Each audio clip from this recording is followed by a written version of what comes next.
Okay, let's jump right in. The market is furiously playing defense right now. So what's the big takeaway here? Well, investors are definitely not taking big risks.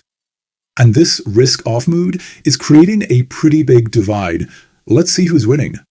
But hold on, what even is a risk-off market? Let's quickly break that down. Yeah, it's pretty simple. Think of it like choosing a safe savings account over a risky startup. Sell in this climate, where's the money going? The report points to two big tech stocks. You've got Apple, seen as a fortress, and then Microsoft, bouncing back hard on AI hype. And get this, Apple is showing incredible resilience, just 1.8% below its all-time high. Okay, now for the group that's kind of stuck in the middle, showing some mixed signals. We're talking huge names like Alphabet and NVIDIA. They're facing some serious headwinds right now.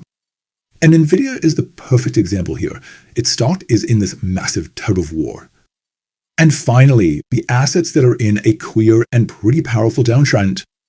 Tesla stock took a dive this week, tumbling at 6% and breaking key support. Bitcoin didn't do much better either. It fell hard, hitting a 6-month low. But Ethereum actually had the worst of it, dropping a full 10% as the sell-off spat. And speaking of Bitcoin, a really big technical warning sign just flashed for it. Yep, the report confirms it's formed a death cross, which could mean more trouble ahead. So, after all that, what's the final scorecard look like? Let's take a look. So here it is. You can really see that clear split between the buys and the shorts. And that's really the main takeaway, right? The market is just split right down the middle.